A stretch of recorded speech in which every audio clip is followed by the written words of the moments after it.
welcome to this special viewers advisory for Hispanic Heritage Month. Today we'll be discussing two films in depth. We'll be discussing Neruda and Real Women Have Curves. My name is Darlene, and I work at the Beltsville branch. Hi. Oh, go ahead, Nestor. Hey, I'm Nestor Diaz. I'm the marketing specialist for the system and avid film lover and stuff that cameras make lover. Awesome. Hi, everyone. My name is Carrie Gray. I always tell people Carrie in the library. Librarian. I am the adult and senior services specialist. I work out of the administrative offices and I help with tons of programming and a books by mail service. Just a little plug there. Awesome. So we're going to get started with our discussion. We're going to start with Real Women Have Curves. And IMDb says that Real Women Have Curves is described as a movie on East Los Angeles. An 18-year-old struggles between her ambitions of going to college and the desires of her domineering mother for her to get married, have children, and oversee the small, rundown, family-owned textile factory. All right, so did anyone want to start with their thoughts on this movie? I can start. Okay. Real Women Have Curves. I loved it. I found it very relatable. And also because this is coming the conclusion of Hispanic Heritage Month, it was so great to see what felt like a real story about Hispanic people. And, just the culture was very rich. It resonated in the score of the movie and progressed as the movie got on. You had a lot of traditional music.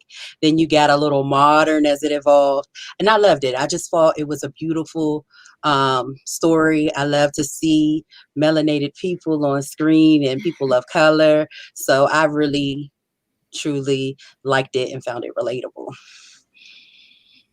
Yeah, I mean, it's interesting because I was going to ask how it was from your perspective, since you don't identify as Latinx. But for me, when I watched it, it was in college and it was specifically for a class on Latinx in pop culture. So it was just kind of viewing the film in that context. So I feel like it was just kind of a hyper-focused context on it. I did like it. I enjoyed the film for what it was. I felt like Anna was a really good protagonist in terms of following her journey. I didn't think she was a particularly likable character all the way, just because, there were certain times where you were kind of frustrated with her as a character as well. She kind of reminded me of the protagonist of Not Your Perfect Mexican Daughter. I don't know if anyone has read that book. But yeah, I really enjoyed it. And I think that it tried to make the best message that it could in terms of body positivity at the time. But I definitely felt in watching it for the second time that I still don't really truly understand the context of this movie for its time. Because I would imagine that in 2002, this was a lot more progressive or transgressive for its time.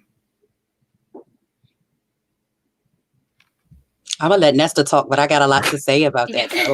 No, I was just like, trailers used to be really long. I was just like, what is this trailer going to be over? I thought the movie definitely was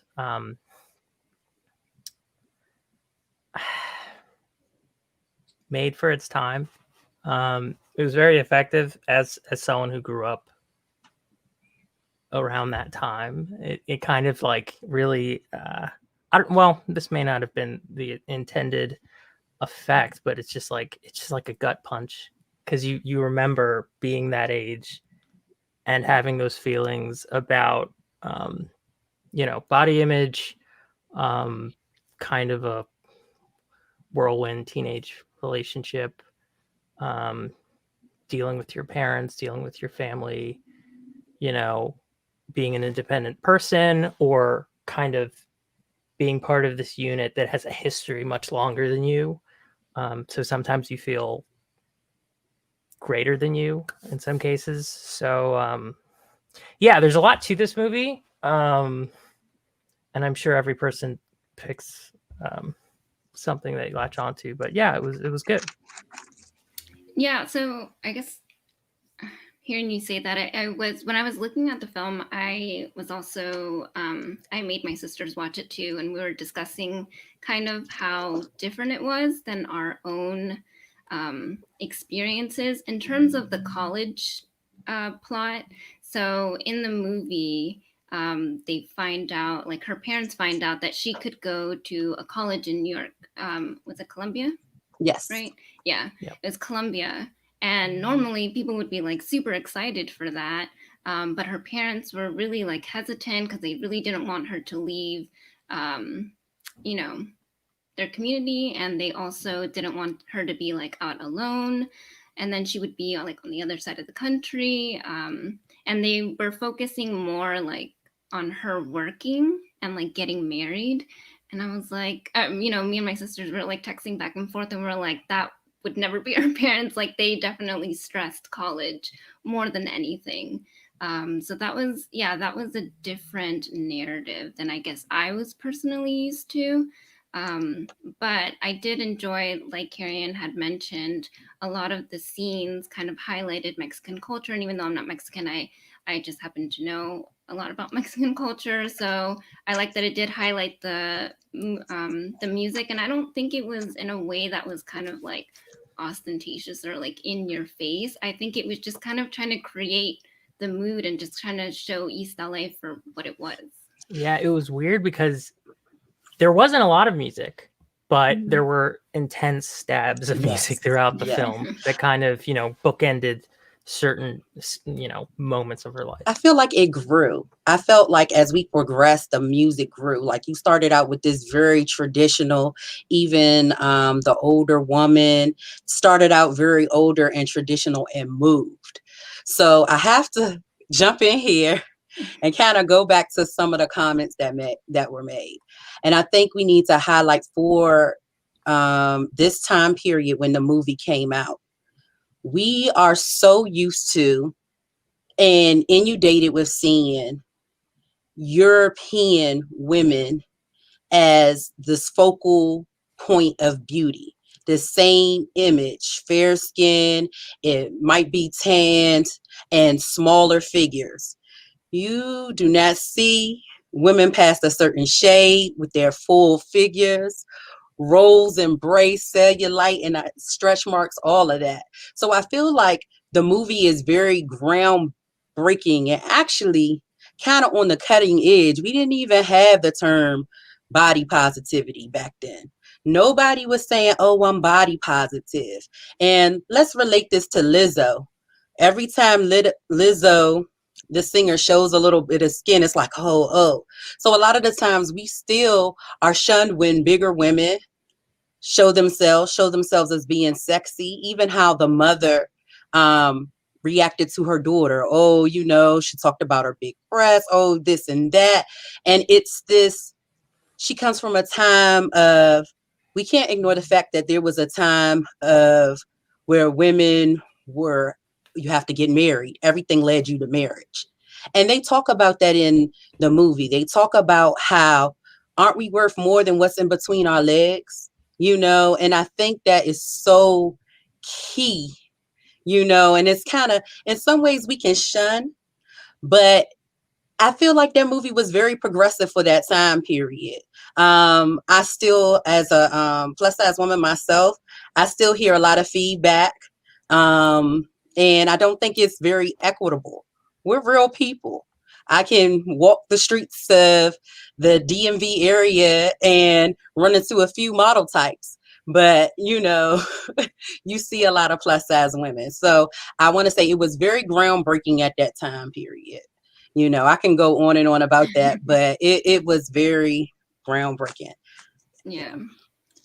I mean, like, none of us are placed, or at least I'm not placed, like, at that time. So I don't even know, like, how big of a moment that was, especially, like, the scene that we are going to look into in a bit. But I did appreciate that Anna, despite all the years of, like, manipulation and, like, insults that her mom, like, kind of hurled at her, and it was usually on her sides, and Very toxic. It was very it was toxic. very toxic. But I love that, like, despite that, she's always been very like self-assured. I mean, I guess there were parts of the film where she kind of had to like grow into herself a bit more, and kind of gain some confidence.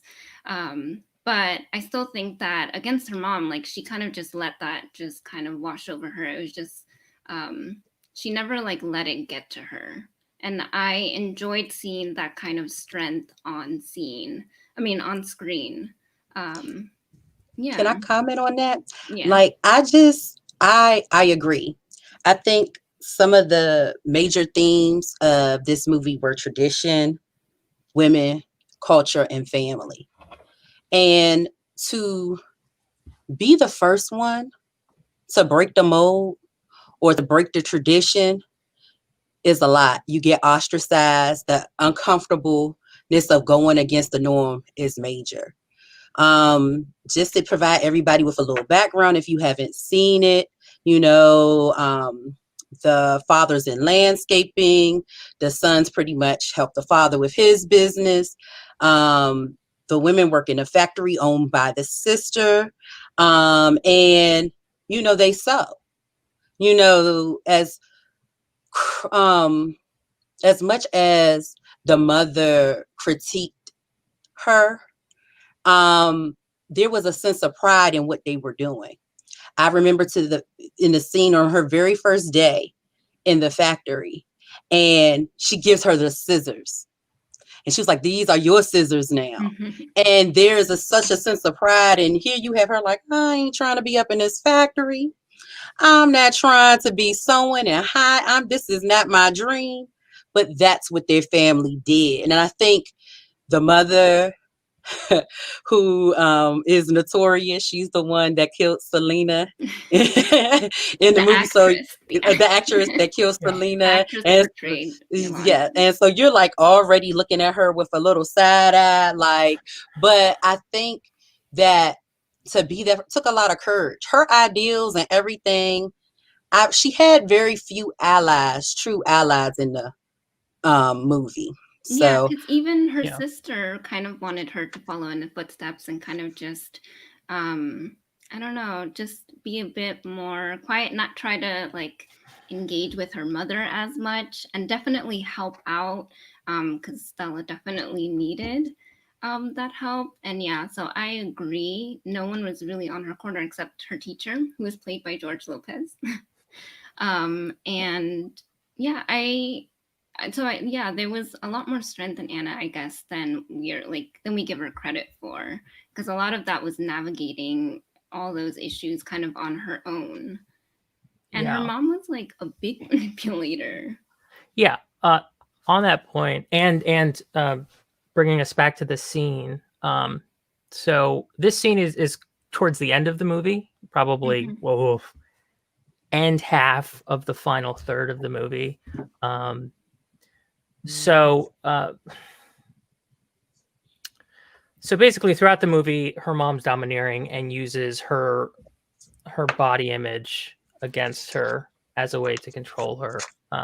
And so in this scene, um, she kind of takes away that tool that her mom uses. Mhm. I like that, Nestor. Whereas I like where you're going. you'll see that if you And in watch the the movie, if factory you've seen too. the film, like I was right after I watched the film, I kind of felt that this film had no plot, this film had no conflict. But it really is. Now looking at it, it's kind of a snapshot or a day in the life of this generation, of this first generation. You know, our parents went through a lot, kind of, but we're doing what's right for us. Um, so let's. I'm gonna cue this scene up a little bit. There's no sound, but there's Rachel said some. this film had conflict. What are you talking about, Nestor? Okay. It definitely okay. It it didn't have traditional movie structure conflict. There was lots of conflict, but the main protagonist, it didn't really affect her, if you know what I'm saying. So you She was wouldn't a want. strong character the entire time. Like the domineering kind of put downs her mother laid out didn't really slow her down. And given the opportunity that she got um, later in the movie, she flew from the nest. But anyway, let me play this, and we can continue talking while it's Okay. playing. It still had conflict. I agree. I mean, I think it just isn't in the sense of it was a chase or it was an action. More so the family ties.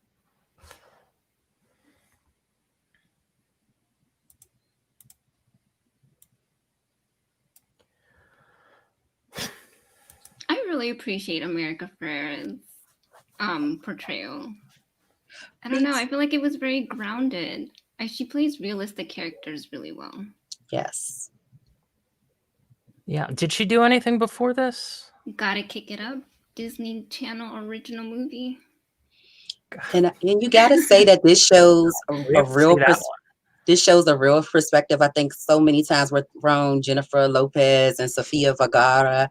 I think that that this is amazing.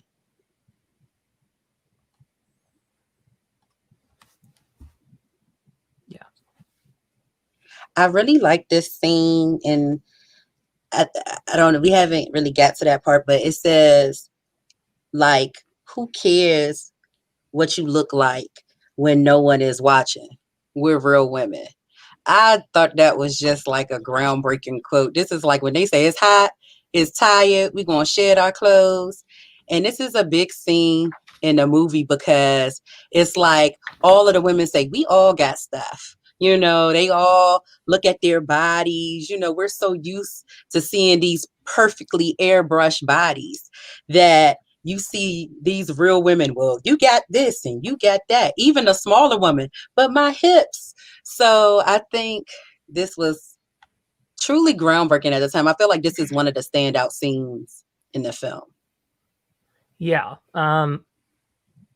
Just to contrast this, it's like you brought up, it's fine, that no one's seeing them.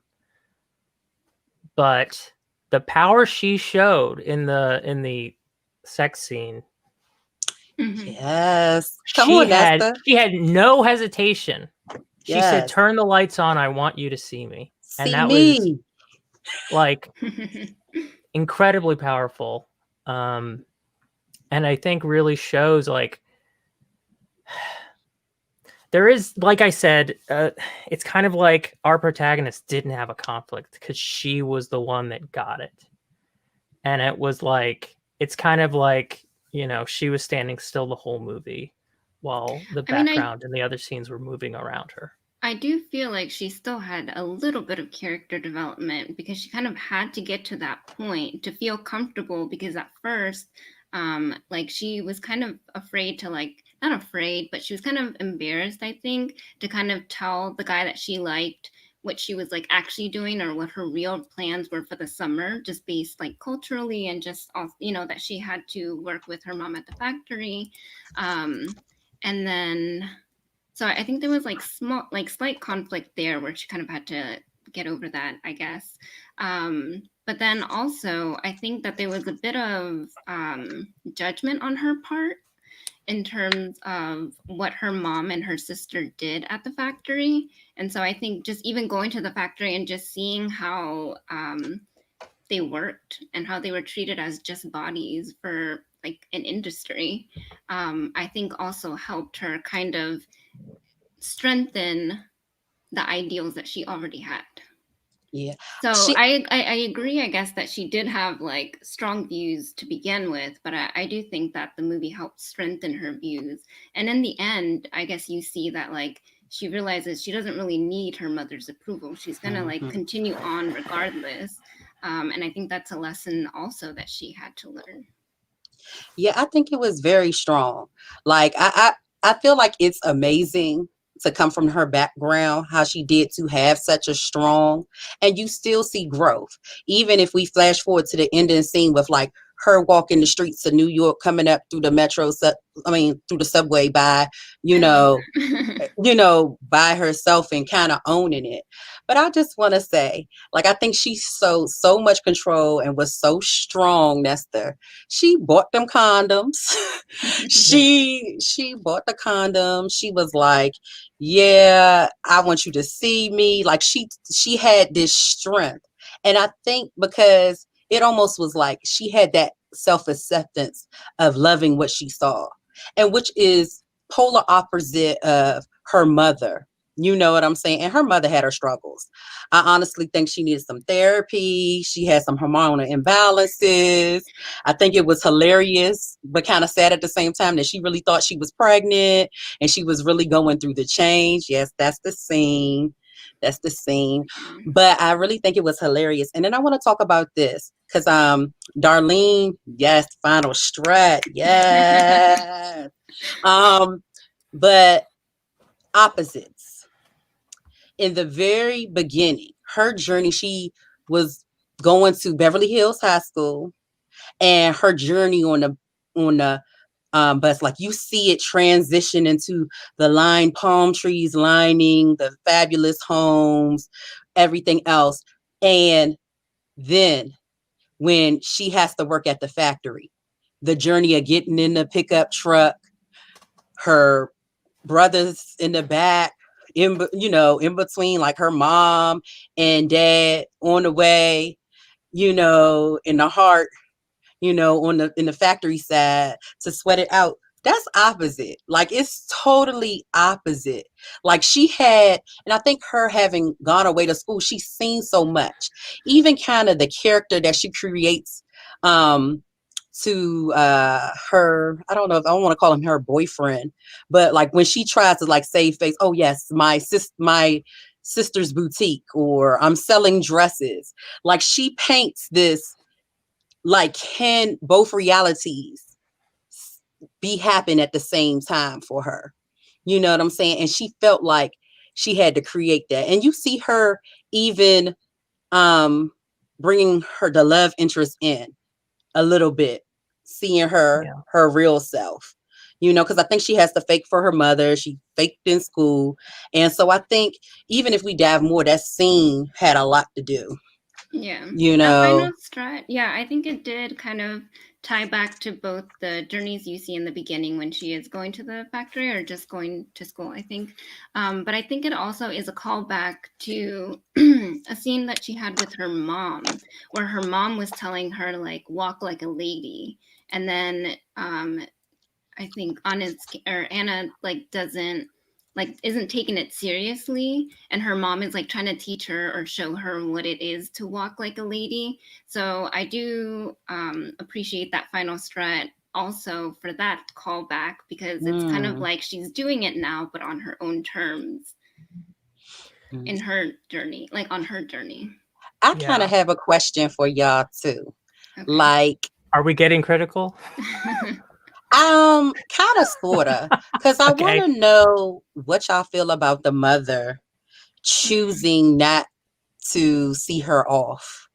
Like she's made the decision. Like, how does that play out?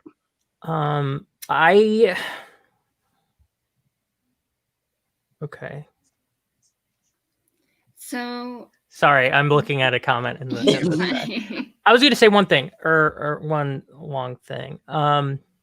So I felt that this movie could have been edited in a different way. I think too much emphasis was placed on the college and not being able to go, where that wasn't. They could have made this movie so that it was a given she's going to college. And at the end of this summer, she's leaving, creating a huge conflict throughout the summer. And then forcing her to work in this factory, even though there's conflict. I felt that could have given an opportunity to kind of go through the struggles the parents went through to get here and to resolve this issue before this kind of deadline. this life-changing event.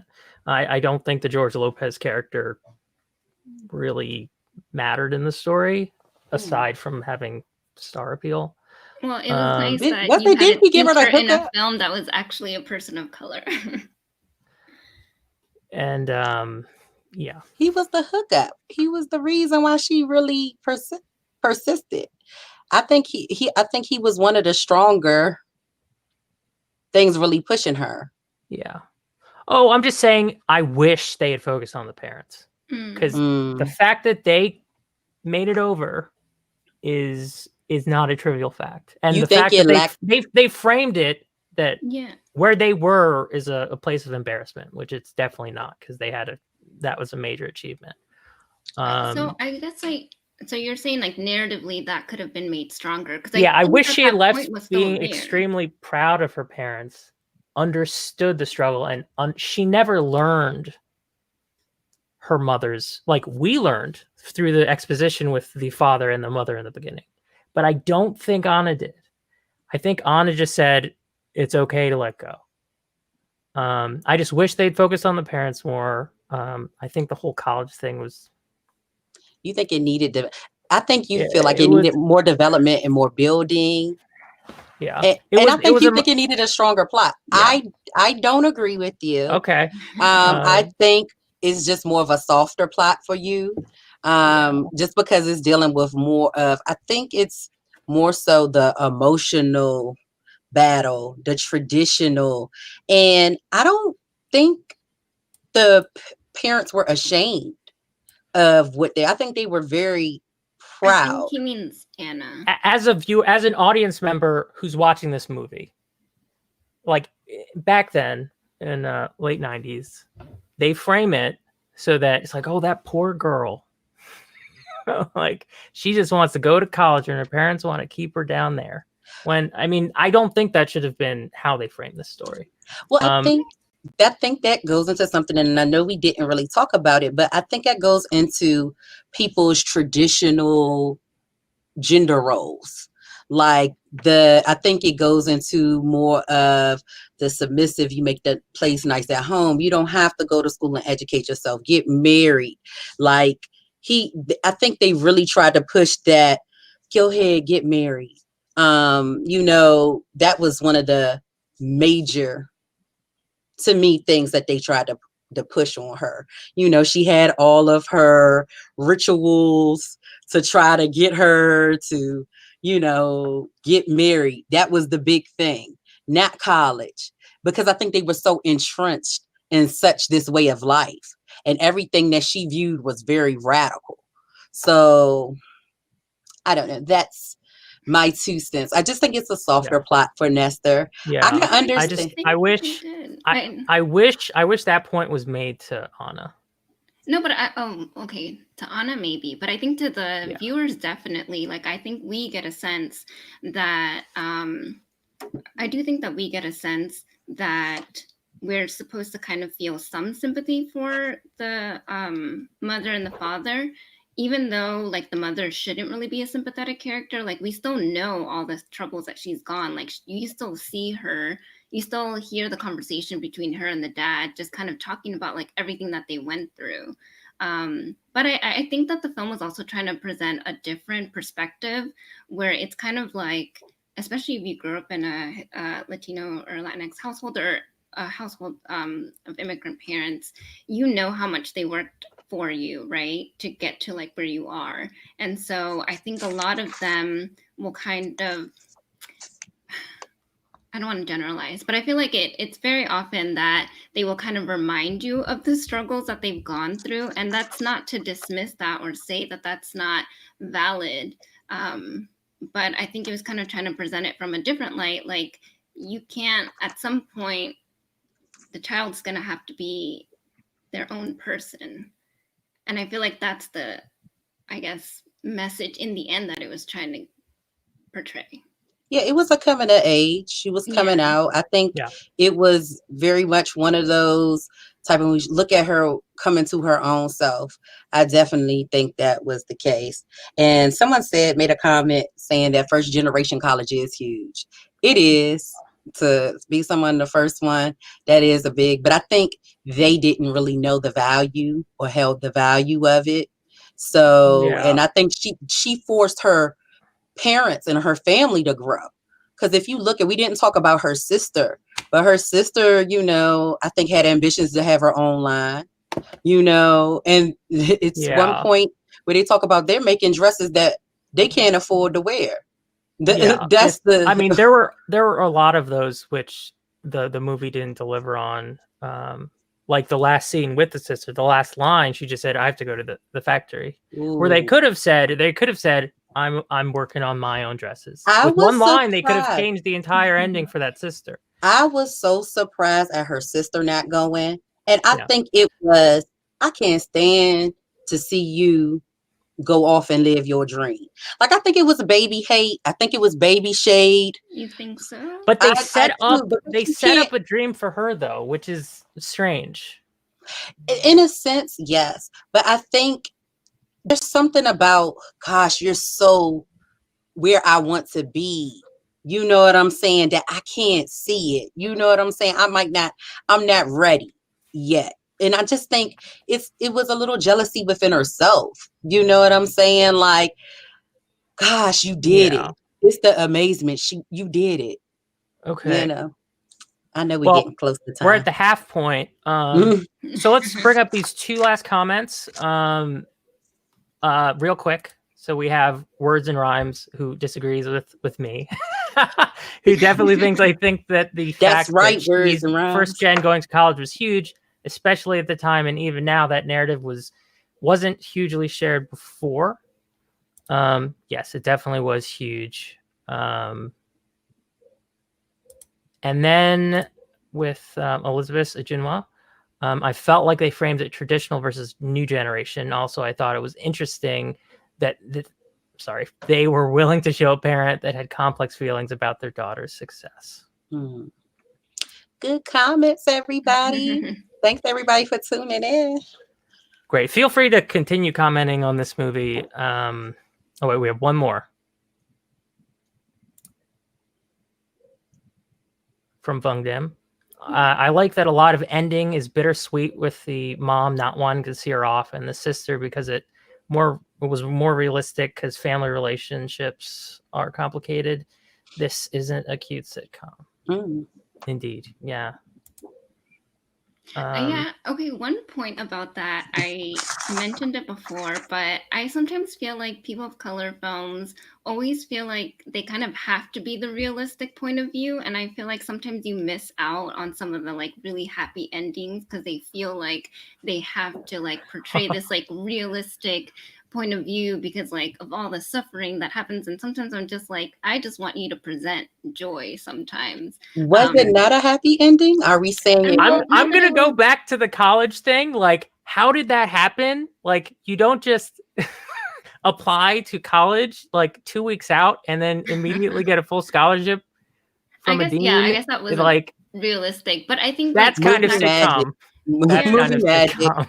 That was one huge MacGuffin, like that they. I don't know. It kind of seemed to me like this was probably pitched. I mean, it was a play before, mhm. but the way they shot this, yeah, this could have been like a kind of My So-Called Life, Mm. Party of Five kind of teen drama for Mm. HBO. But It was that after? That's kind of after that. This was like early yeah, this is like 2000. 5 or 6 years after those. Well, Party of Okay. Five was. Well, anyway, never mind. The magic of George Lopez. Okay, okay. Let's charge Switching it ahead. up. We should Switching probably it go with up. the next movie.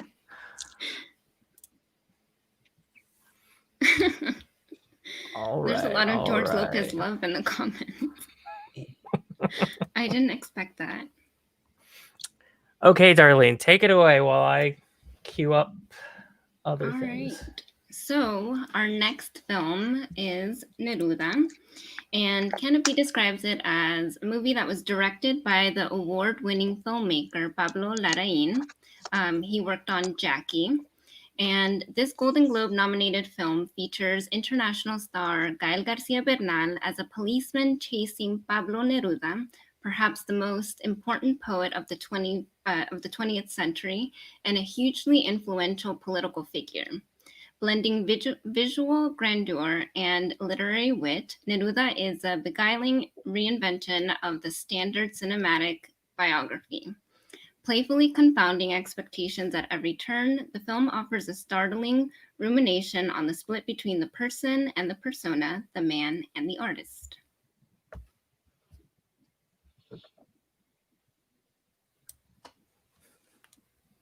How do you guys feel about it? The better Karen, you question is start. how you felt about it. Oh, y'all want me to talk about? Okay, I think we had a pre-chat, y'all. We had a pre-chat. Yes. Oh, we had a very long pre-chat on on this movie. All right. Just this movie. So now I have to pardon me because my accent isn't as beautiful as Darlene's. But I thought Neruda was a very artistic film. I enjoyed it. I thought it was very reminiscent of art imitates life. I thought that there had a satirical vibe and over dramatized vibe throughout it. And it does have certain what I would like to call oddities. The movie is a very odd. The flow of it is very kind of it's kind of slow. So if you wanted like hit it and quit it action, you might not have it anything until maybe little peaks in mid and at the end. Overall, I liked it. And the oddities to me, I find consistent when I watch foreign films. So I'm very gracious with this movie and the review that I give because I know we have such as Americans, we have such a literal look at movies. So I'll save that for there. So go ahead, Darlene and Esther. Okay, so I just want to say that I did like this film. I liked it more than I disliked it. I liked about 2/3 of the film. I do think that by the last third, it kind of just really lost its way. But I still think that the strong points were really strong. I agree with Carrie-Anne that I did think it was a pretty artistic film. I think it took a lot of artistic liberty. It wasn't so much a biopic about Neruda as much as kind of taking poetic license with the life of a poet. So I did think it was a nice film in that sense. I enjoyed some of the aspects that they added. So the film is actually about Neruda kind of fleeing because he's a member of the Communist Party, and then at some point the president kind of turns on him and decides to wants to lock him up for all of his incendiary comments. And so this is sort of like a chase movie, and so there's this character that's made up for the film. It's a detective. His name is Belucino.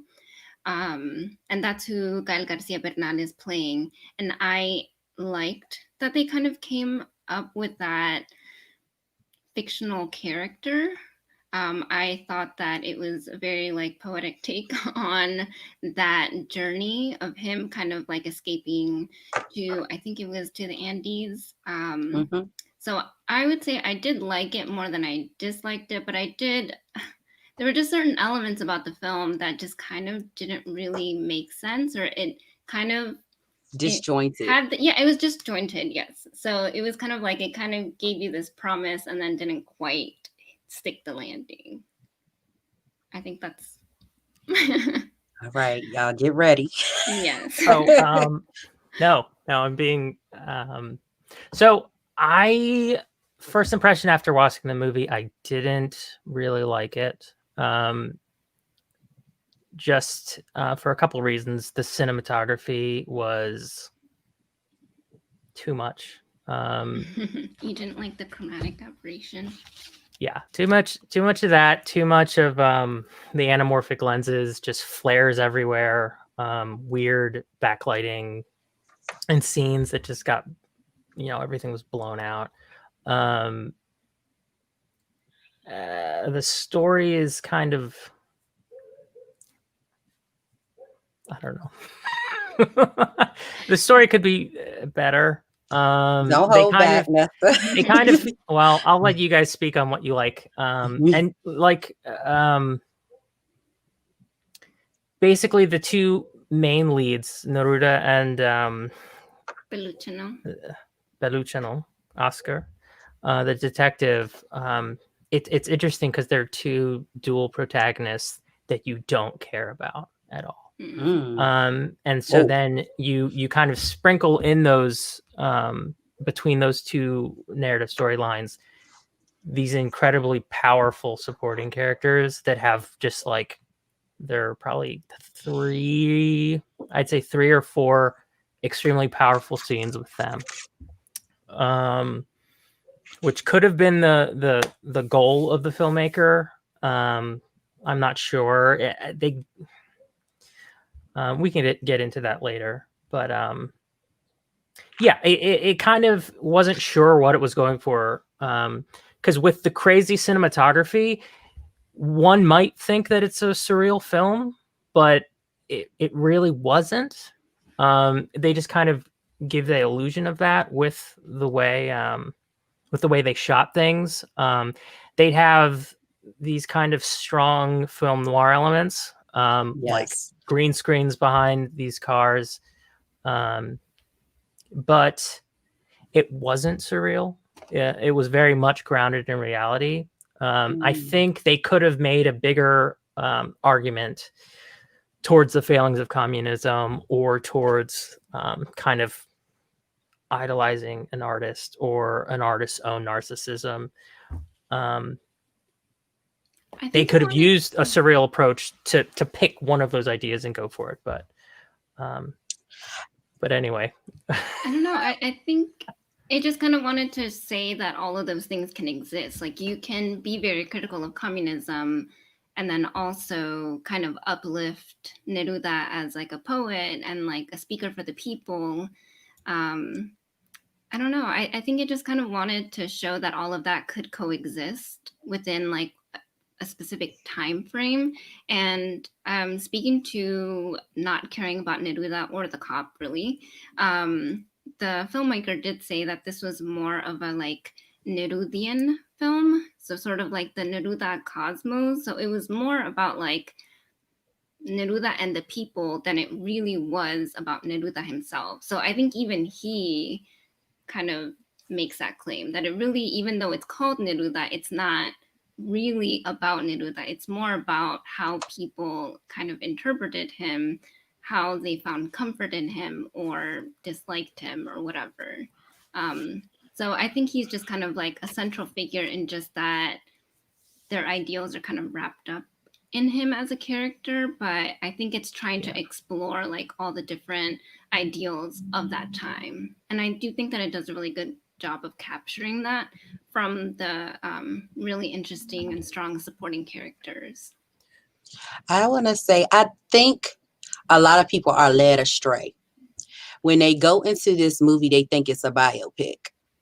And I think that's the wrong lens to look at this movie in.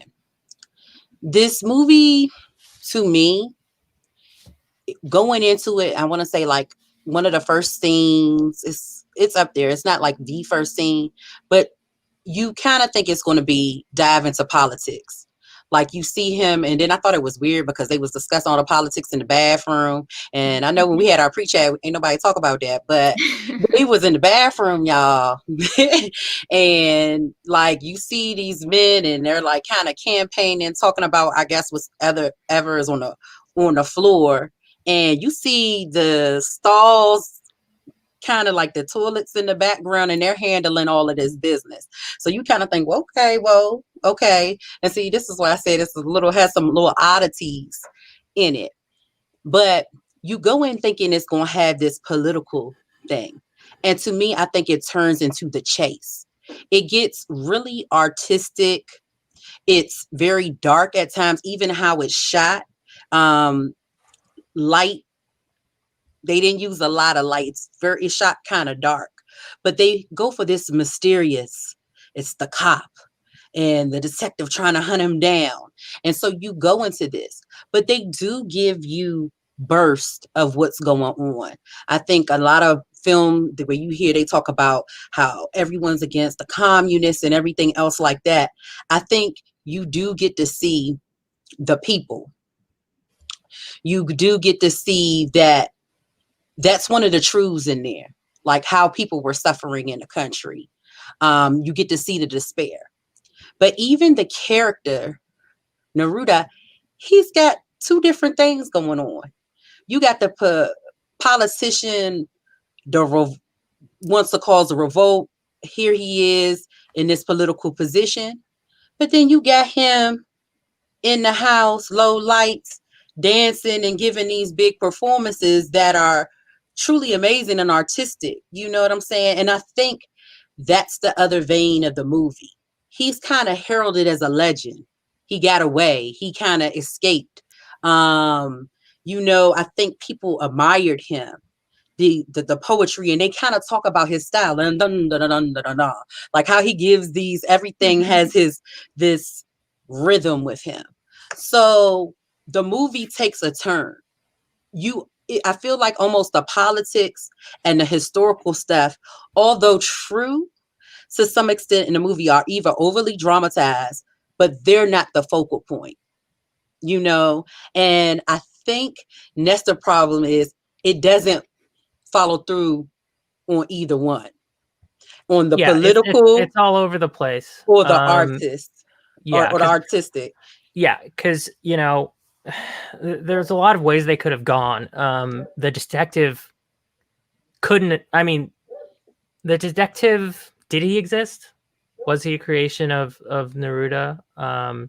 They kind of failed that because they had the detective interact with other folks. He could have just been this phantom that Neruda You created talking about like a himself. Sixth Sense moment, like it didn't have it, like nobody really wasn't Yeah. there. So they could have done that. They could have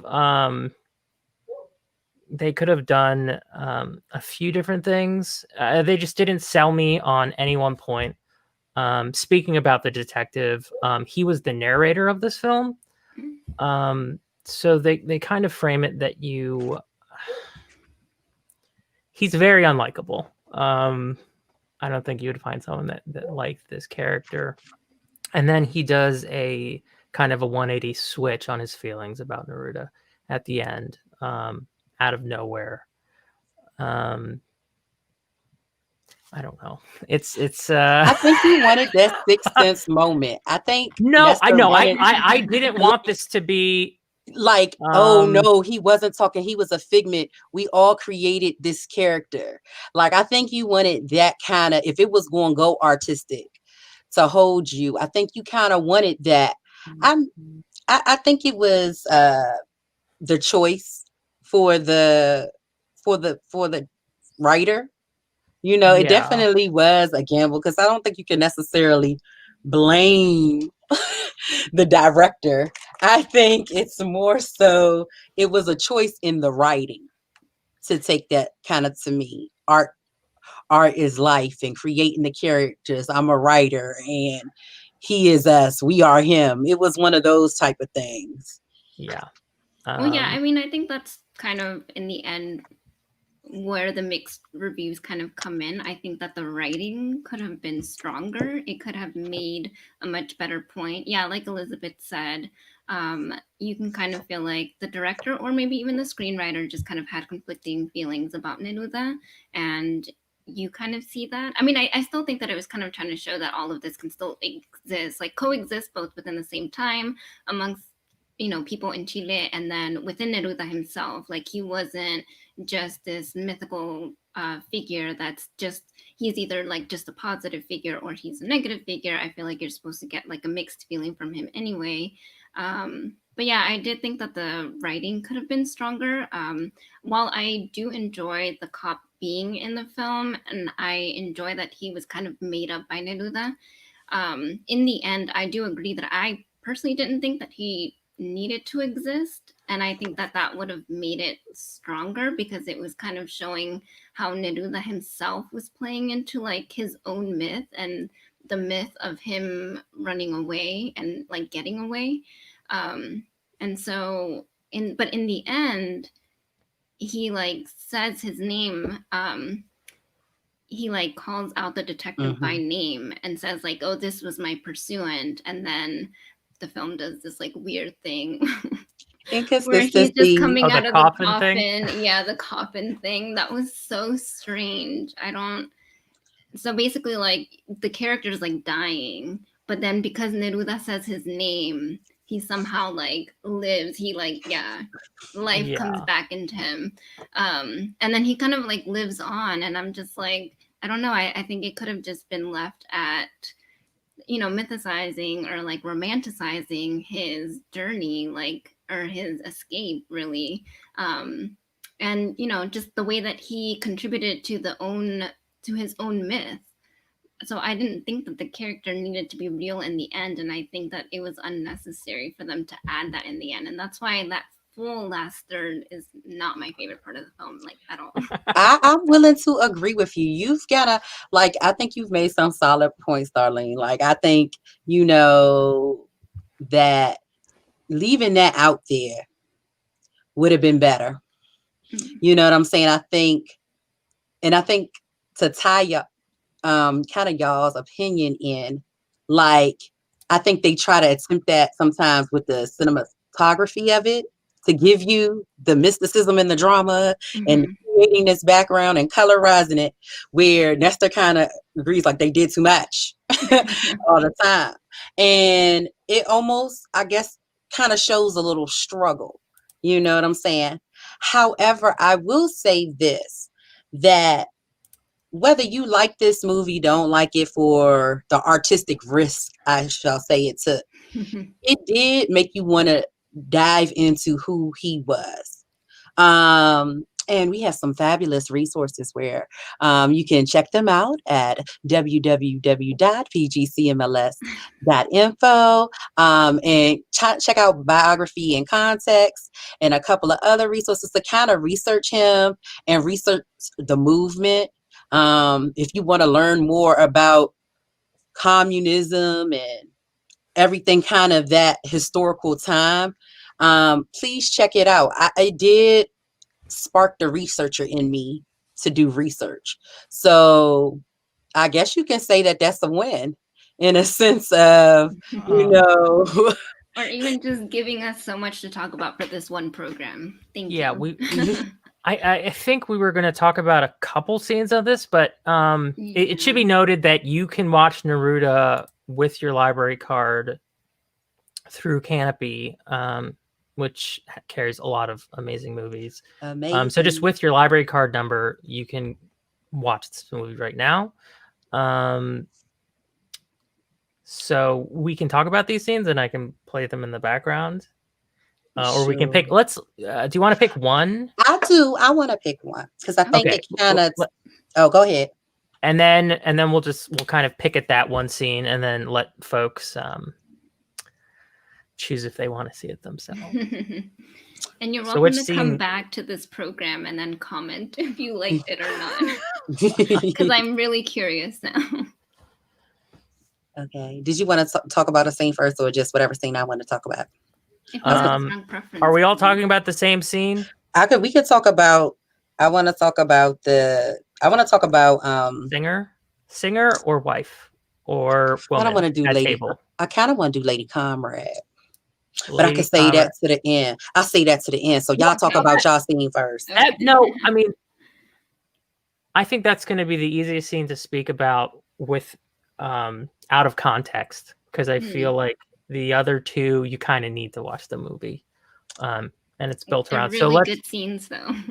So let me y'all want me to set the scene, y'all? Let me tell y'all what's going on. Why don't you set it up, and then I'm going to pull the video. All right, y'all, come close to the computer screen. All right, so in this scene, you see Neruda and his, I guess, girlfriend, love interest out. His wife, right? Was it his wife? Yeah, no. Delia's his wife. His muse and his wife. His muse and his wife. And they're at a restaurant. and this lady fan comrade comes up to him, asks for his autograph, and for embracing everything too, which I thought was a little real weird, y'all, because like they said, his muse and his wife was next to him, and she asked for a kiss. Now, see, this is where if this was an American film, it would have went left. It would have been went left real quick. Because you can't just be coming up to my man and kissing him like that, especially in front of everybody. But y'all, it didn't end there. So she, to me, and let me get serious. As he's queuing it up, she kind of provides background. She talks about how she's in the same party that he is in, and how long, I want to say like since the 11. And see, they go to kiss, y'all, talking about, yeah, can I have a kiss? But anyway, so watch this, y'all. Watch this. Y'all know that would have went down a little different if this was here in America. That was over here in Maryland. It would have went, if it was in Prince George's County, it would have been a whole different vibe. Let that would have happened in the Carolina kitchen. But anyway, so so she gives this speech about, what about us?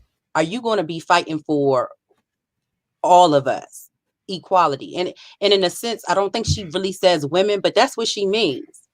And I think it almost kind of ties both of the movies kind of together, because you have these women fighting in a sense, and especially here, and how they were persecuted and how they were chased and hunted down by the government, and that their necessarily rights weren't put in the agenda and put on the forefront.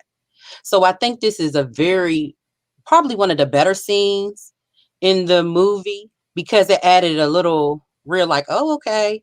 And her acting was good. It was very believable. I think we wanted more of this. But I think it shows how you have women fighting and they're not even on the agenda. Like, we don't even know that when freedom or when justice comes, if it includes us. So I think that is very key. So Yeah, I thought it was a very effective scene in kind of showing us.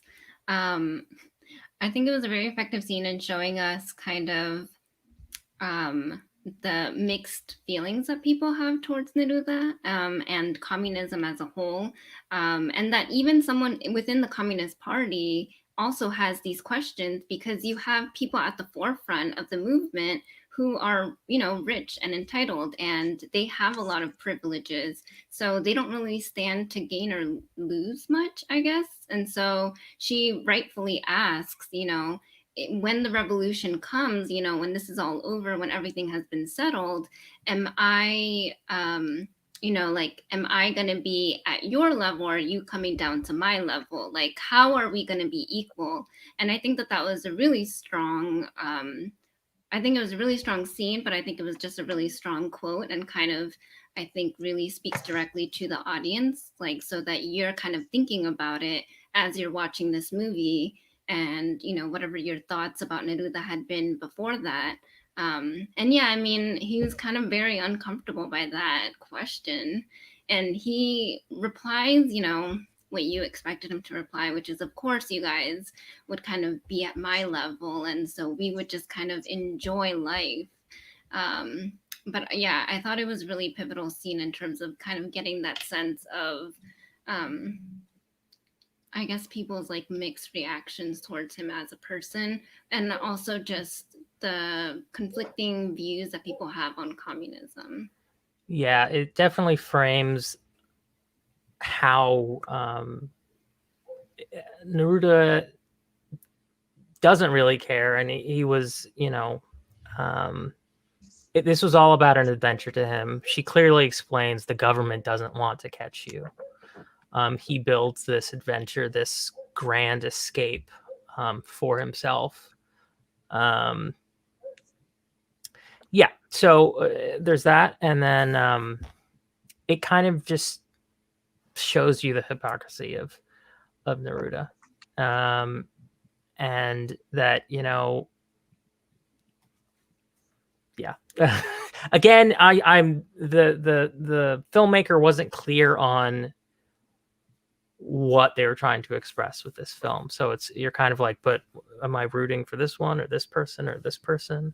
Yeah, I I think guess I the can see real that. yeah, I think the real star of this film is the few folks like the Lady Comrade, and a couple other key figures, the wife and another figure earlier in the movie.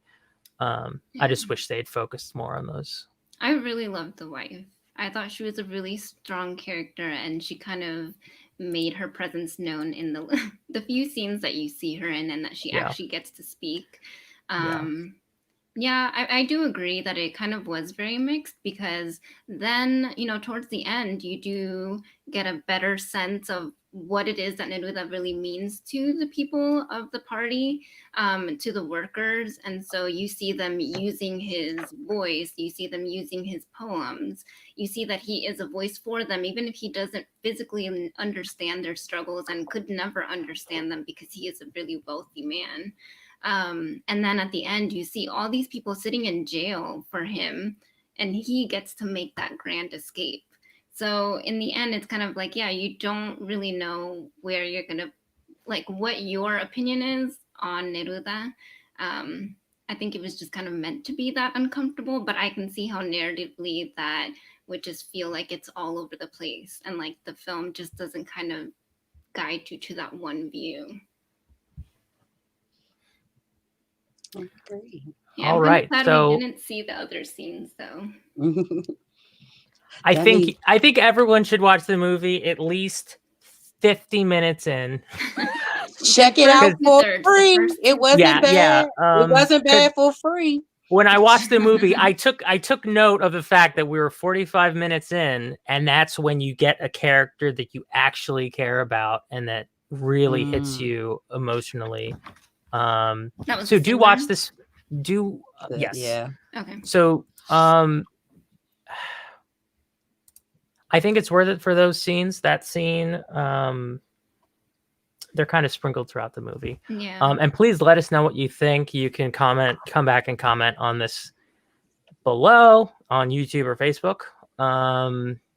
And happy Hispanic Heritage, and continue Yeah. celebrating throughout the year. Yes. And let's see if we have any comments before we sign off. Okay, yes, indeed, Elizabeth. We're saving the good stuff so people can check it out. All right. Well, thanks for joining us. Do you Thank guys you, have guys. anything you'd like to say before we go? Thank you all for tuning in. Stay tuned for wonderful programming. Thank you so much. I think there's another program, Grown Up Storytime, premiering as well. So just stay on the PGCMLS channel and check out all the wonderful resources that we have. Yes. Thanks for tuning in. All right, everyone. See ya. Bye. Bye.